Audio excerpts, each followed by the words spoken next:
समय कितना भी बुरा हो, बस ये दो बातें याद रखना। एक बार एक बहुत ही दुखी व्यक्ति एक महात्मा के पास आकर कहता है, मैं अपने जीवन से बहुत दुखी हूं। मैं अपनी बीवी, बच्चों और अपने परिवार को भी खुश नहीं रख सकता। मैं अपने लिए भी कुछ नहीं कर पा रहा। कभी कभी तो मुझे अपनी जिंदगी को खत्म कर देने के भी ख्याल आते हैं। आप इतनी साधनाएं करते हैं, इतनी तपस्या करते हैं, क्या आप मुझे कोई ऐसा मार्ग बता सकते हैं जिससे मैं अपने बुरे वक्त से बाहर आ सकूं? मेरा बहुत बुरा समय चल रहा है। 2 वक्त की रोटी का इंतजाम करना भी मेरे लिए बहुत मुश्किल हो गया है। अब आप ही बताइए कि ऐसे वक्त में मैं जिंदा रहूं तो कैसे रहूं, कैसे अपने परिवार को खुश रहूं? कृपया करके कोई साधारण सा तरीका बताने की अनुकंपा करें ताकि मैं आसानी से समझ सकूं, क्योंकि मैं बहुत पढ़ा लिखा नहीं हूं। अगर आप बड़ी बड़ी ज्ञान की बातें करेंगे तो शायद मैं कभी समझ भी नहीं पाऊंगा। ये सुनकर महात्मा ने मुस्कुराते हुए कहा कि तुम एक काम कर सकते हो। मेरा उसने सामने की तरफ इशारा करते हुए कहा कि उस ऊंची पहाड़ी पर एक मंदिर है और उस मंदिर के पास चींटियां का एक घर है जहां पर हजारों चींटियां रहती हैं। तुम्हें सुनने में बड़ा अजीब लगेगा, लेकिन वो चींटियां उस मंदिर की जमीन को खराब कर देती हैं। उस मिट्टी की उपजाऊ शक्ति वो खत्म कर देती है, जिसके कारण वहां पर कोई भी पेड़ या कोई भी घास पनप नहीं पाती है। तुम मेरा एक काम करो, उसके बाद मैं तुम्हें तुम्हारे सवालों के जवाब दूंगा। तुम 7 दिन तक रोज उस पहाड़ी पर जाओ और उस चींटियां के घर को तहस नहस कर दो, उसको तोड़ दो। जब भी तुम्हें कोई चींटियों का घर दिखे मंदिर के आसपास, तो उसे वहीं पे तहस नहस कर देना। लेकिन याद रहे, घर को तोड़ने में कोई भी चींटी मरने नहीं चाहिए। इस बात को समझने का प्रयास करते हुए वो युवक वहां से चला गया। शायद उसको कुछ समझ में नहीं आया था कि महात्मा जी ऐसा क्यों करवा रहे हैं। वो तो उन चिड़ियों पर अन्याय कर रहे हैं, उनका घर तोड़वा रहे हैं, उन्हें नुकसान पहुंचा रहे हैं। आखिर कौन महात्मा ऐसा करेगा? लेकिन फिर भी उस महात्मा की बात मानते हुए वो अगले दिन से ही पहाड़ी पर जाना शुरू कर देता है। जब वो पहले दिन पहाड़ी पर पहुंचता है तो देखता है कि बहुत सारी चींटियां अपना खाना जुटाने में लगी हुई हैं। सारी चींटियां कतार से चल रही थीं और अनाज के छोटे छोटे कण उठाकर अपने घर में जमा करती जा रही थीं। ये देखकर पहले तो उस युवक का मन कमजोर पड़ गया। उसने सोचा कि ये इतनी मेहनत करके अपना घर भर रही है और मैं इनके घर को तबाह कर दूंगा तो इनको कितना बुरा लगेगा। लेकिन फिर उसने उस महात्मा की बात याद करते हुए उस घर को तोड़ना शुरू कर दिया। जल्द ही चींटियों में हाहाकार मच गया। वो इधर उधर दौड़ने लगी। अभी तक जो कतार में चल रही थी अब वो बिखर गई और इधर उधर अपनी जान बचाने के लिए भागने लगी। थोड़ी देर में घर टूट गया और सारी चींटियां इधर उधर छुपने के लिए भाग चुकी थीं। ये करने के बाद वो युवक दुखी मन से वापस अपने घर पर लौट आया। उसका मन परेशान था, दुखी था, पश्चाताप से भरा हुआ था। फिर उसने अपने बिस्तर में रात में लेटे लेटे ही सोचा कि अब तो उन चींटियों का घर तबाह हो चुका है। अब वह वापस जाने से क्या प्रयोजन है? अब क्या फायदा होगा? क्योंकि चींटियों का घर तहस नहस करने के लिए महात्मा जी ने कहा था, जो मैं कर चुका हूं। लेकिन फिर कुछ सोचकर अगले दिन उसने फिर से जाने का निश्चय किया और अगले दिन सुबह सुबह उठकर वो वापस उसी पहाड़ी पर पहुंच जाता है। पहाड़ी पर पहुंचकर वो उसी जगह पर पहुंचता है जहां पिछले सुबह उसने उस घर को तहस नहस कर दिया था। लेकिन वो ये देखकर चौंक जाता है कि उन चींटियों ने फिर से अपना घर उसी जगह पर बना लिया था और अब वो फिर से अपने घर के लिए सामान इकट्ठा करने में जुटी हुई थी। उस आदमी को देखकर लगा कि ये चींटियां कितनी मूर्ख हैं। इनको पता है कि कल ही इनका घर इसी जगह पर तबाह किया गया है और उसी जगह पर उन्होंने अपना नया घर भी बना लिया। और ये सोचकर वो आदमी हंसने को हुआ, लेकिन फिर से महात्मा की बात याद करते हुए उसने उन चींटियों का घर फिर से तबाह करना शुरू कर दिया। फिर से उन चींटियों में हलचल मच गई और थोड़ी देर में वो चींटियां इधर उधर अपनी जान बचाने के लिए भागने लगी। कुछ ही देर में उनका घर फिर से नष्ट हो गया और वो युवक थोड़ा संतोष के भाव से कि इस बार तो मैंने अच्छी तरह से उस घर को तबाह कर दिया है। अब तो वो चिड़िया यहाँ पर अपना घर बना ही नहीं पाएगी। इसीलिए जाने से पहले उसने उस घर पर ठंडा पानी भी डाल दिया ताकि चींटियां वहां पर अपना घर न बना सके। और इस तरह अपना कर्म पूरा करके वो युवक फिर से अपने घर लौट आया। आज रात में सोते वक्त फिर से वो इंसान यही सोच रहा था कि क्या महात्मा ये सही काम करवा रहे हैं? क्या किसी का घर तबाह करना किसी सिद्ध पुरुष को शोभा देता है? क्या हो अगर वो महात्मा सिद्ध पुरुष हो ही ना? क्या होगा अगर वो मुझे बेवकूफ बना रहे हों? लेकिन फिर उसने निश्चय किया कि मैं अपने काम को पहले पूरा कर लेता हूं। उसके बाद ही पता चलेगा कि महात्मा मुझसे ऐसा क्यों करवा रहे थे। और यही सोचकर वो रात में सो जाता है। अगले दिन सुबह उठकर वो फिर से उसी पहाड़ी की ओर निकल जाता है। पहाड़ी पर पहुंचकर वो उसी जगह पर पहुंचता है जहां पर उसने उनके घर को तबाह कर दिया था, और वो ये देखकर खुश हो जाता है कि वहां पर कोई भी घर नहीं था। सारी चींटियां वहां से भाग चुकी थीं। अब उसने सोचा कि अब मेरा रोज रोज आने का क्या प्रयोजन, क्योंकि चींटियां तो अपना घर बदल चुकी है और महात्मा जी ने मुझे 7वें दिन आने के लिए कहा था, लेकिन आज तो तीसरा ही दिन है। अब बाकी 4 दिन वापस आने का क्या प्रयोजन। और यही सोचकर उसने निश्चय किया कि यहां से वो सीधा उसी महात्मा के पास जाएगा और उनको ये सारी खबर बता देगा। जब वो वापस मुड़कर उस पहाड़ी से उस महात्मा की कुटिया की तरफ जाने लगा तो उसने देखा तो अचानक उसकी नजर एक और घरौंदे पर पड़ी जो कि चींटियों का ही बनाया हुआ था। मतलब कि वो घरौंदा चींटियों ने ही बनाया था और अब वो चींटियां नए घर में वास कर चुकी थीं। ये नया घर उनके पुराने घर से थोड़ी ही दूरी पर था और जब उसी युवक की नजर उस घरौंदे पर पड़ी तो उसने सोचा कि शायद महात्मा को पता था कि ये चींटियां अपना घर यहां से बदलकर किसी दूसरी जगह पर बना लेगी, इसीलिए उन्होंने मुझे 7वें दिन आने के लिए कहा था।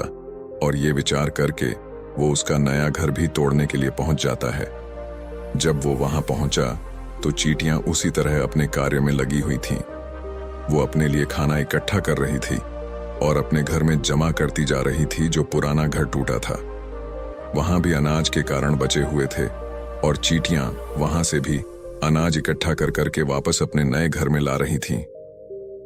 अब यहां पर फिर से युवक का मन थोड़ा कमजोर पड़ गया, क्योंकि वो खुद भी कमजोर था, खुद भी वक्त का मारा हुआ था। इसीलिए उसके मन में उन चींटियों के प्रति दया का भाव उमड़ रहा था। उनके ऊपर उसे दया आ रही थी। वो चाहता था कि उनकी मदद करे, लेकिन वो उल्टा उनको नुकसान पहुंचा रहा था। लेकिन उस महात्मा की बात को याद करते हुए उसने फिर से उस घर को तोड़ने का निश्चय किया और उसने इस बार बड़ी ही सावधानी के साथ बिना किसी चींटी को कोई नुकसान पहुंचाए वो घर तबाह करना शुरू कर दिया। वक्त थोड़ा ज्यादा लगा, क्योंकि किसी भी चींटी को नुकसान न पहुंचाने की शर्त महात्मा ने पहले ही रखी थी। इसीलिए उसको बड़ी सावधानी के साथ उन घरों को तबाह करना था। लेकिन आखिरकार उसने उस घर को भी तबाह कर दिया और उस घर को तबाह करने के बाद वो बड़े ही दुखी मन से, इस बार वो पहले से भी ज्यादा दुखी था, क्योंकि उसने उनका नया घर भी तोड़ दिया था। वो उन चींटियों को बसने ही नहीं दे रहा था और वो अब अपने आप को शैतान या दानव समझने लगा था। लेकिन फिर भी उस महात्मा की बात को मानते हुए वो अपने घर पर दुखी मन से वापस आ गया। रात में सोने से पहले एक बार उसने फिर से सोचा कि मैं कितना बड़ा शैतान हूं, कितना बड़ा दानव हूं। पुराना घर तो छोड़ो, मैं उन चींटियों को कहीं भी बसने के लिए कोई जगह ही नहीं दे रहा हूं। वो चींटियां मेरे बारे में क्या सोचती होंगी, वो कितना दुत्कारती होंगी उस परमात्मा को जो मेरे द्वारा ये काम करवा रहा है। लेकिन फिर भी उसने अगले दिन जाने का निश्चय किया और अगले दिन सुबह सुबह वो फिर से वहां पर पहुंच गया। वो ये देखकर फिर से आश्चर्यचकित रह जाता है कि इस बार चींटियों ने एक और नई जगह पर अपना घर बना लिया था। तो पहले से भी ज्यादा ऊर्जा के साथ काम कर रही थी और उन्होंने एक रात में पहले से भी बड़ा घर बना लिया था और अब वो फिर से अपना अनाज और खाना इकट्ठा करने में जुटी हुई थी। ये देखकर उस आदमी को लगा कि ये चींटियां किस मिट्टी की बनी हुई हैं। मैं इनको बार बार यहां से भगाने की कोशिश कर रहा हूं और ये वहीं पर अपना घर बना लेती है। क्या इनको पता नहीं है कि मैं इन्हें यहां पर कभी भी बसने नहीं दूंगा। ये चींटी है, दिखने में इतनी छोटी है, लेकिन फिर भी ये मुझसे हार नहीं मान रही है। बड़ी ताज्जुब की बात है। और इस बार उसने गुस्से में उस घर को तहस नहस करना शुरू कर दिया। लेकिन इस बार तहस नहस करते हुए कुछ चींटियां वहीं पर मर गईं। उसके पैरों तले कुचल दी गई। कुचलने के बाद जब वो अपने अहंकार से बाहर आया तो उसने देखा कि गुस्से में उसने उन चींटियों को कितनी क्षति पहुंचा दी है। उसका मन पश्चाताप से भर गया और वो रोता हुआ अपने घर की तरफ बढ़ गया। रात में सोते वक्त उसने सोचा कि मैं उन चींटियों पर बहुत ज्यादा अत्याचार कर रहा हूं, अब इससे ज्यादा अत्याचार मैं नहीं कर पाऊंगा। और यही सोचकर वो अगले दिन उन चींटियों के लिए अपने घर से थोड़ा आटा लेकर उसी पहाड़ी पर पहुंच जाता है। आज उसके मन में उन चींटियों के प्रति श्रद्धा का भाव था, दया का भाव था। आज वो उनकी मदद करना चाहता था और जब वो वहां पर पहुंचा तो चींटियां फिर से अपने नए घर को बनाने में जुटी हुई थीं।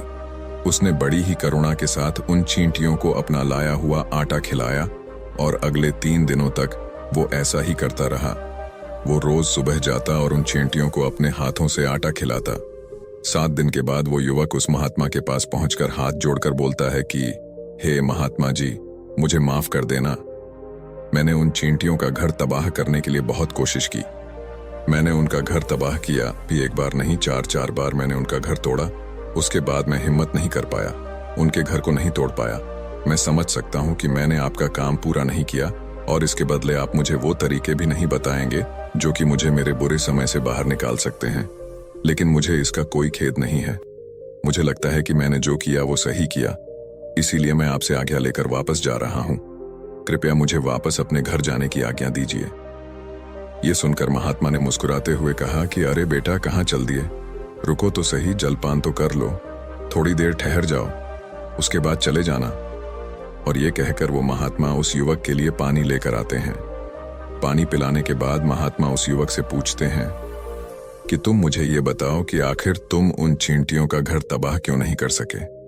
वो चींटियां तो छोटी छोटी हैं और तुम इतने विशालकाय हो, फिर भी तुम उन छोटी छोटी चींटियों का घर तबाह नहीं कर पाए। कहाँ है तुम्हारी शक्ति, तुम्हारा बाहुबल? इसका जवाब देते हुए उस युवक ने कहा कि हे महात्मा, मैंने उन चींटियों का घर तबाह कर दिया था, बार बार किया था। एक बार तो अपने गुस्से में उन चींटियों को भी मैंने हानि पहुंचा दी थी, लेकिन जिस दिन मैंने उनको हानि पहुंचाई, उसी दिन मेरे को लगा कि मैं इनको क्यों हानि पहुंचा रहा हूं, क्यों इनको इतनी तकलीफ दे रहा हूं, और उसी दिन से मैंने उनको क्षति पहुंचाने की बजाय, नुकसान पहुंचाने की बजाय उनकी सहायता करनी शुरू कर दी। ये सुनकर उस महात्मा ने कहा कि यही तो सीखने की बात है। एक छोटी सी चींटी हमें जीवन का संदेश दे जाती है। मैंने तुम्हें उन चींटियों का घर तबाह करने के लिए नहीं भेजा था, मैंने तुम्हें भेजा था ताकि तुम उन चींटियों से कुछ सीख ले सको। तुम्हें क्या सीख मिली उन चींटियों से, क्या मुझे बता सकते हो? ये सुनकर उस युवक ने पूरी कहानी बयां कर दी।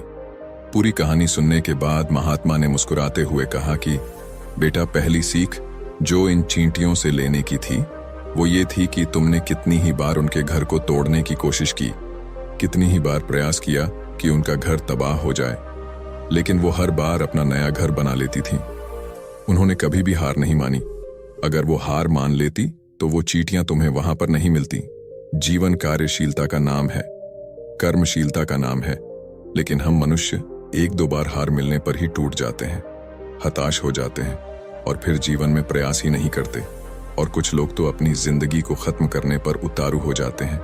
लेकिन जानवरों में तुमने एक बात देखी होगी कि वो अपना जीवन खुद से, स्वयं से कभी खत्म कर ही नहीं सकते। तुमने कभी नहीं सुना होगा कि किसी जानवर ने आत्महत्या कर ली, चाहे वो जानवर कितना ही भूखा क्यों ना हो, कितना ही दुखी क्यों ना हो, लेकिन वह अपने जीवन के लिए हमेशा संघर्ष करता रहता है। लेकिन वहीं पर दूसरी तरफ हम मनुष्य 1-2 बार हताश होने पर ही अपना जीवन खत्म कर लेते हैं।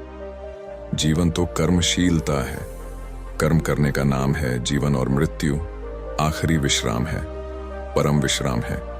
इसीलिए मृत्यु से पहले कर्म करना कभी मत छोड़ना, क्योंकि मृत्यु के बाद तो तुम परम विश्राम में चले ही जाओगे। तो उससे पहले कर्म करना क्यों छोड़ रहे हो? क्यों हताश हो रहे हो? अगर तुम्हारा एक घर टूट गया है तो दूसरा घर बनाने का प्रयास करो, कोशिश करो, और कोशिश करने वालों की कभी हार नहीं होती। ये तुम उन चींटियों से देख चुके हो।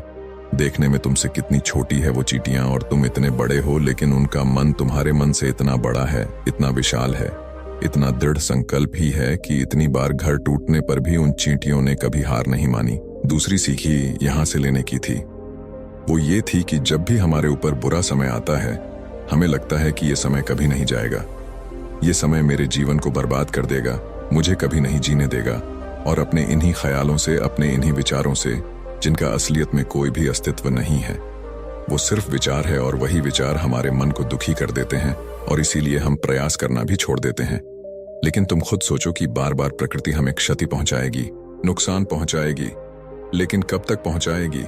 अगर हम बार बार फिर से उठ के फिर से नया प्रयास करते रहेंगे तो प्रकृति भी हमारे सामने घुटने टेक देगी, और वो भी एक दिन हमारे ऊपर दयावान हो जाएगी, कृपालु हो जाएगी, और वो हमें सब कुछ देने लगेगी जिसकी हमने कभी कामना की थी। तुमने खुद देखा कि तुम उन चींटियों को तबाह करने के लिए पहुंचे थे, लेकिन बाद में तुम ही उन चिड़ियों को अनाज और आटा देने लगे। तुम ही उन पर कृपालु हो गए। क्यों हुए? क्योंकि तुमने देखा कि वो चींटियां हार ही नहीं मान रही हैं। इसी तरह अगर तुम भी अपने जीवन में कभी हार नहीं मानोगे तो एक ना एक दिन ये प्रकृति तुम्हें वो सब कुछ देगी जो तुम अपने जीवन में पाना चाहते थे। इसीलिए 2 सीख याद रखना, कर्मशीलता कार्य करते जाना, और दूसरा कि एक ना एक दिन प्रकृति तुम्हारी उस कर्म का परिणाम तुम्हें जरूर देगी।